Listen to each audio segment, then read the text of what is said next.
네, 사업을 하시다 보면 국가나 지방자치단체 등과 비즈니스를 하는 경우가 발생하시죠.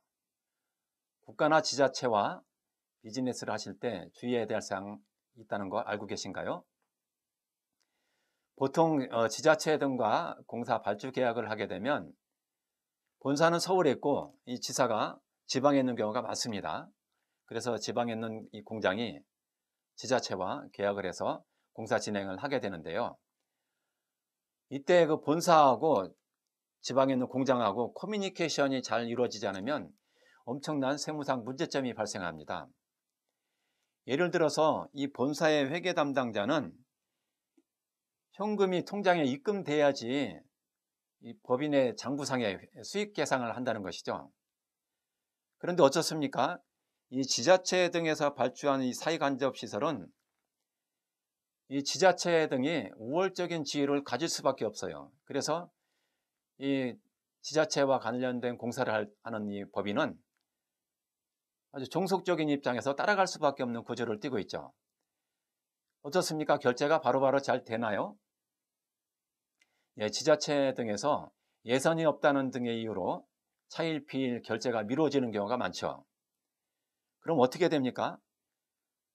이 지자체와 관련된 이 발주 공사를 했을 때는 언제 수익 금액을 계상해야 된다는 것입니까?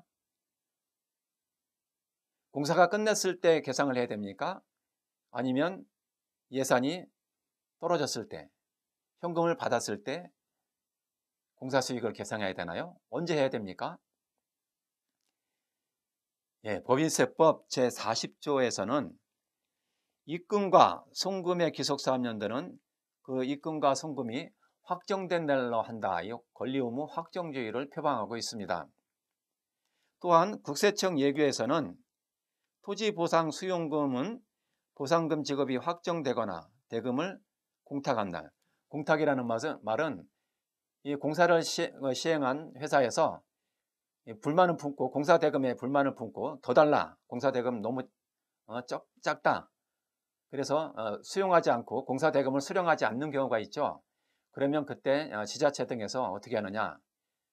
받아갈려면 받아오고 말란 마라. 이런 식으로 해서 법원에 공탁을 하는 경우가 있습니다. 이런 공탁을 할 때 수익 금액을 언제로 보아야 되느냐. 이런 문제점이 대두가 되겠죠. 이 공탁을 했을 때 언제 수익을 잡아야 됩니까? 궁금하시죠? 예, 실제 법인세법에서는 권리의무 확정주의를 표방한다 그랬고요. 실제 세무조사를 한 사례를 소개를 해드리면 실제 세무조사 시에 어떻게 세무조사를 하느냐. 이 관련 지자체하고 이 해당 법인하고 이 통수부한 공문 내용을 다 조사를 하게 됩니다. 공사 관련 일지를 다 보게 되겠죠. 그런데 이 세무조사관들이 관련 공문들을 조사를 해보니까 예산 승인이 된 것을 확인할 수가 있었습니다. 지자체에서는 분명히 공사 예산 승인이 떨어졌고요. 결제가 승인이 났던 것이죠. 그런데 어떻습니까? 본사에서는 이 법인의 본사에서는 이 현금주의 이 커뮤니케이션이 되지 않아 가지고 승인이 떨어졌음에도 불구하고 아직 법인의 통장에 입금되지 않았다는 이유로 수익 계상하지 않았다. 그러면 어떤 문제점이 발생합니까?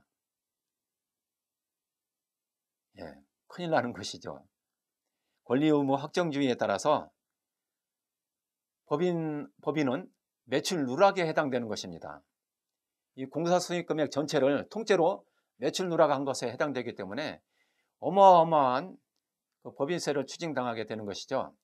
뿐만 아니라 신고 불성실 가산세, 납부 불성실 가산세까지 엄청난 가산세 폭탄을 덤으로 맞게 되고요. 그래서 이 본사와 지점이 이렇게 따로따로 떨어져 있는 회사인 경우에는 이 본지점 간의 거래 이 회계 처리를 정말 잘 하셔야 된다는 것을 강조드리고요.